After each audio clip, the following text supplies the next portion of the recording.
Hi, I'm Paul Marsh, and today I want to talk about CTS. This is an additional asset to using GAIA Pro. And after we've used GAIA Pro, we had a terrain that was fine, had lots of nice assets on it, but you could see the regular patterns of where the tiling of the materials occur.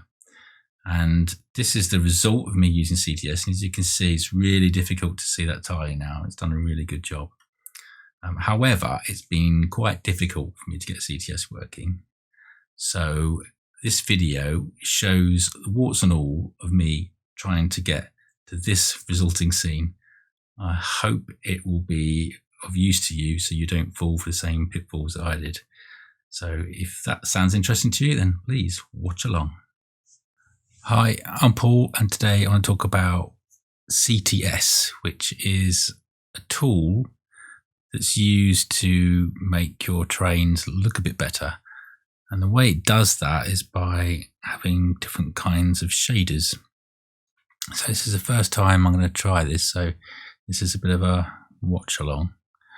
So I believe you come in here and procedure worlds, CTS. Okay, so add CTS to all terrains. Okay, so that's just popped.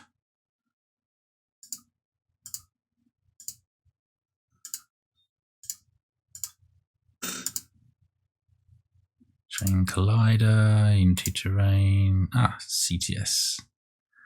So I think what we do is we give it a profile, which is going to have lots of different settings on. So what should we have? Let's just go for a random one. Pick this.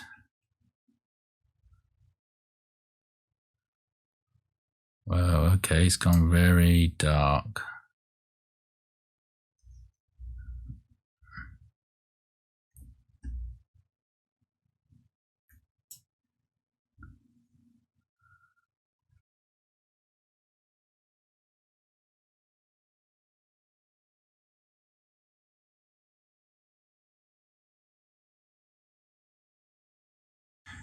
So after clearing the biome settings and adding CTS back to the terrain,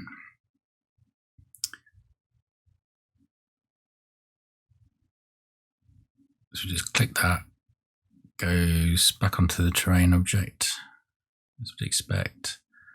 And now it's just a case of adding a new profile.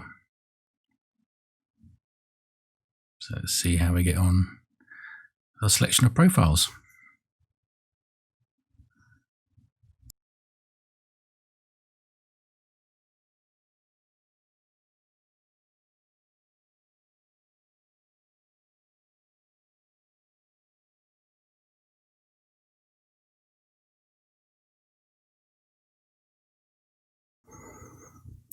Okay, so with a basic profile set, we should be able to go back to Unity.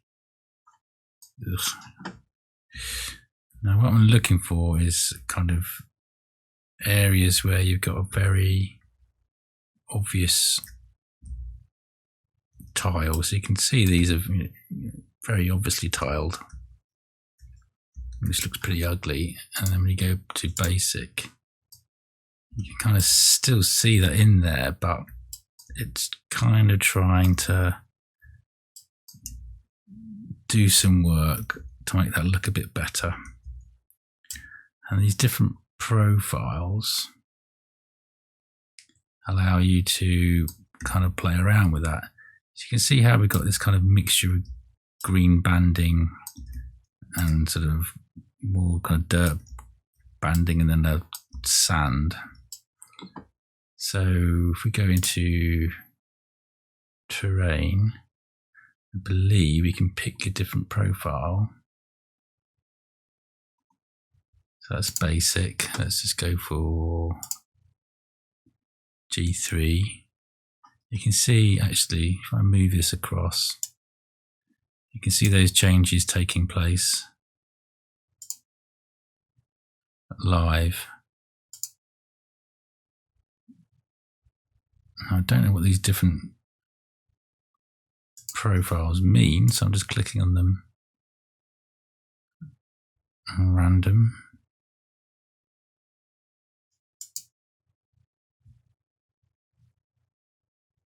So G3 looks quite nice. G4 is better, and what it's done is it's added a bit more detail. So the switches, and one of the switches that it has is a detail switch, so it adds like these little kind of areas in here that break up the terrain and try and make it look a little bit less tiley. So that's 4, so I quite like 4, that's quite nice. Let's try what 5 looks like. So it's quite a bit brighter, still quite a lot of detail in it. A bit more like the original colour that we got from GAIA, but you can see that the tiling is almost gone on this. So this is G5 basic, so this looks really nice, really nicely broken up. Very, I mean, to me the tiling doesn't look obvious. I think it's done a pretty good job of that. So that's G5. Just keep having a look at these. G6, for line like a G6. So yeah, that's pretty good. So this was this kind of bit of rock in there. Yeah, that's quite nice. I think so far G6 and G5 seem really good. See if I can get a stretch with a few more things. Yeah, that kind of mud, that looks good, doesn't it? It's not nicely blended in. Looks pretty good. And the sand's blending in. Looks all pretty smart. Does that look a bit tiled? Yeah, even that's not too bad. That's pretty good. So that's profile G6. So just popping through these.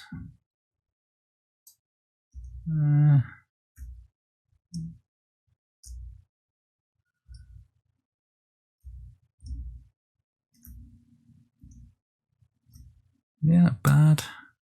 I prefer the previous one. Advanced Geo. Be nice if they had some. Ugh. Oh, aye. That's okay. I mean, there's some strange kind of effects. So if I go to this, does it have any explanation? No, it'd be nice if it had a description.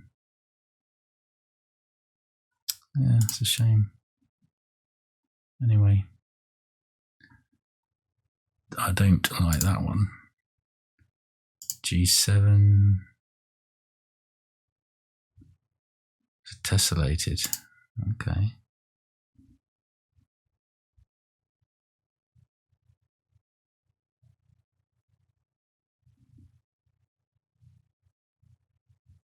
Yeah, I don't think Tessellated seems like a good choice. Let's come out of that. So demo basic. It's nice. Yeah, it's nice. I mean, the tiling's practically vanished. That's pretty good.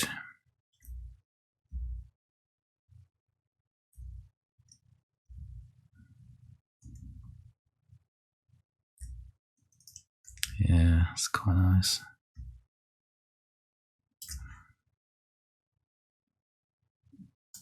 What else we got? Let's try what light means. Oof, that is very different.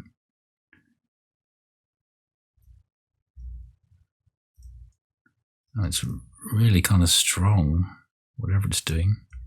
Lots of detail and noise in there to make the terrain look real. Well, I say look realistic. Looks like some sort of alien landscape. Maybe that's what you want. Let's go for a swamp. Okay, that's quite an interesting swamp because you can really start to see the layering effect that CTS gives you. See these kind of layers?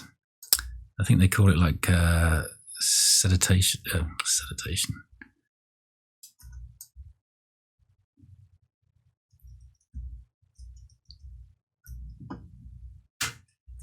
I can't even say the word. Kind of ground layers as they go up, almost called contours. It's quite a nice effect. I'm not sure I'd necessarily want that kind of stepped effect, but you do see that in nature. There are certainly some places where you'd want that effect. No, I don't. So I think probably I'm going to go back to G5. Is that light green? Yeah, I think so. I'm going to go for that light green. Now I'm going to go back to GAIA. And where's the GAIA tools? Put my alpine meadow back. So let's spawn a biome.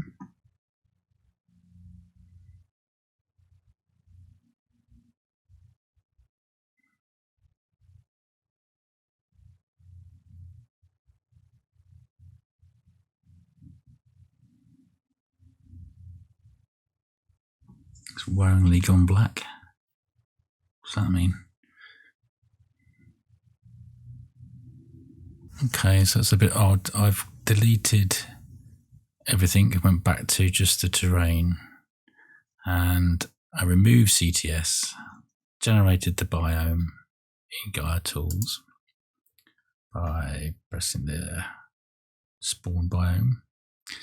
And only then, once I've done all of that, did I do component CTS, add CTS to terrain. And now I've changed to the profile. And that seems to have got rid of the horrible black terrain problem. Now, hopefully, we've got everything. Just let that off. So now we should have the textures and the grasses and rocks and trees and stuff from GAIA Pro, from our biome from there. And now we've got CTS's shading of those textures.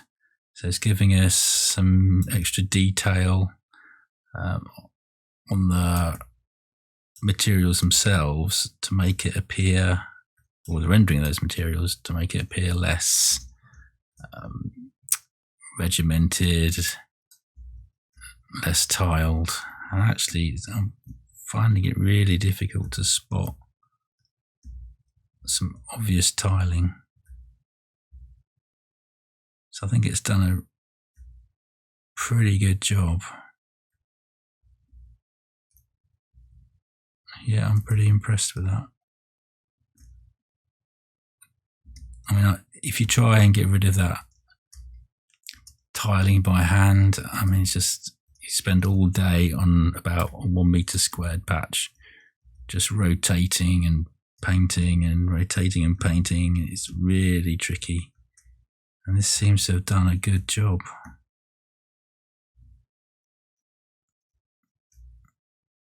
Yeah, it's pretty good. So if we go to this profile now, and we've got some things on here that we can play with. Oh yeah, okay. So, oops, this is the I'll go back to the profile. So it's got a concept of close and far. So you can have different effects depending on the distance to the viewer, which is also quite nice. You can add more detailed, or just depending on what kind of detail you want. You can see here it's really kind of breaking it out, making it look really craggy, and all it's doing is doing this in the shader. So if it's gone nothing, you can see it's quite smooth and looks a little bit unrealistic. And as you add more detail in, you can kind of make it look sort of more craggy, a little bit more realistic, takes your eye away from the smoothness. So that's the detail. And geological settings. Oh yeah, okay, so this is the kind of stepping. So as you get that kind of real kind of aging of the different areas. So you can, if that's the kind of thing you're after, that might be quite nice if you were doing a quarry or something like that. And then you've got some snow settings. So I believe this works with other environment weather systems. So if it is snowing, it does pick that fact up that the weather should be snowing and add these things to it. So I think we can add, it's probably a height thing. Oh yeah, just on the top of the hill there, look, you can see you're starting to get some snow. Minimum height is 120. So I guess if we drop this down, we start getting a snow-covered scene, which is quite nice. Maybe slightly snowy. I don't know what it does to the trees. Let's just pull back a bit. Minimum height. I don't think we're seeing any snow on the trees. It's just doing it on the terrain. Okay. You play around with, as you see in the background there, the angle that you're allowed to have snow on. So yeah, it's quite good fun. You can play around with the snow settings. I think one of the other things I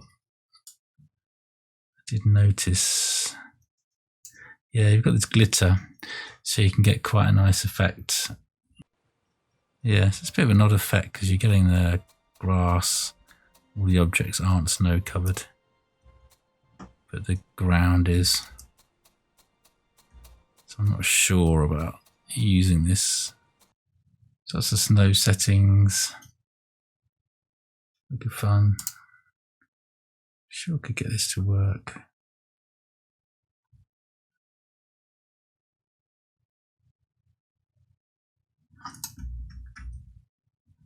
Come back office. Why is snow still on?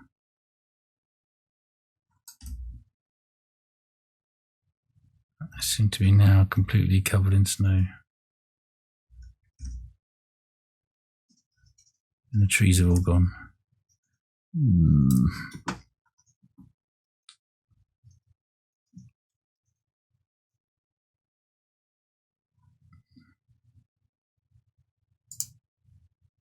What has happened there?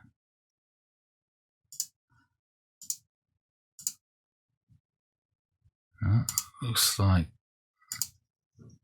I may have broken 5. So basic.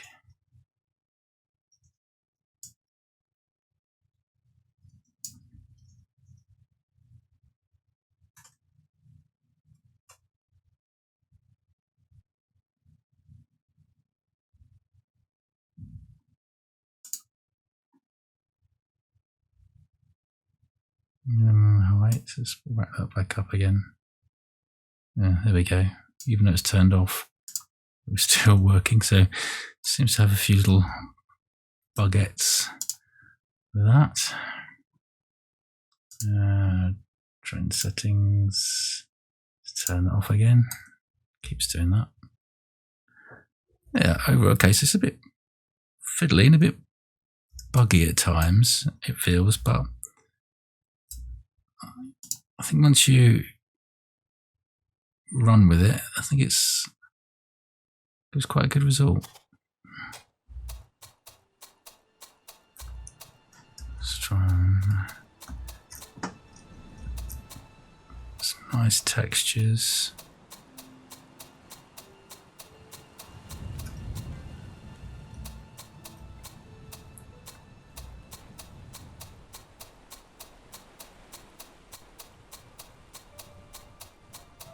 That grass field distance, I'm sure we can play around with that.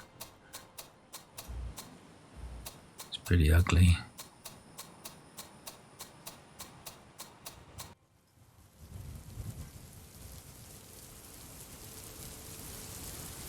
Ooh, weather's gone bad.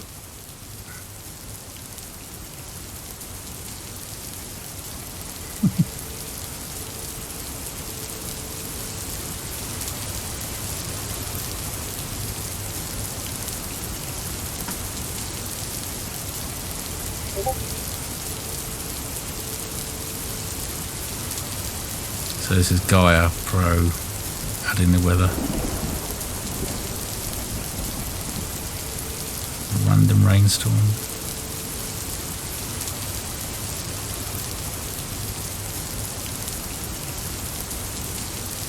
Again, some nice textures.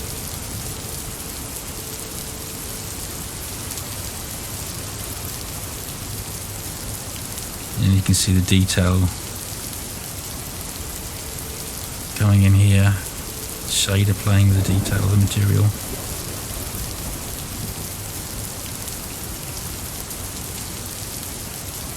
Really difficult to spot.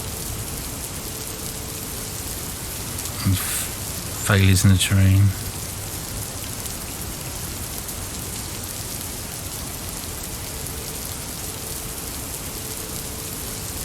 It's got a bit of motion post-processing on that.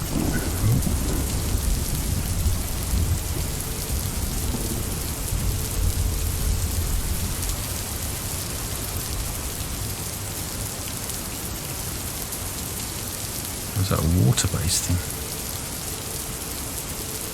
Stop raining. It's nice when it stops. Let's turn the trees off again. So I think this is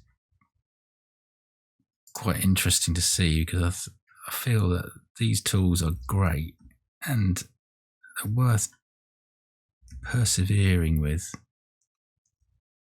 but they do have some peculiar little glitches that makes life a little bit annoying. I don't know what this patch is.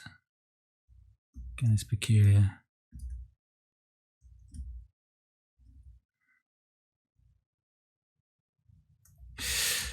So yeah, I think in terms of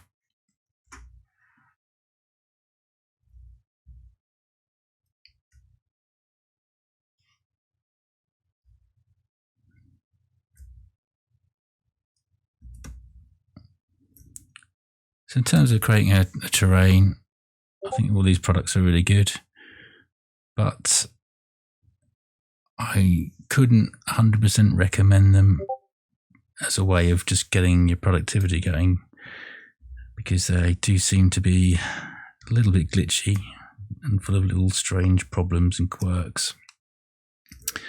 But having said that, it would have taken me, I would imagine, probably about 2-3 weeks just to paint this area to be anywhere near as nice as this.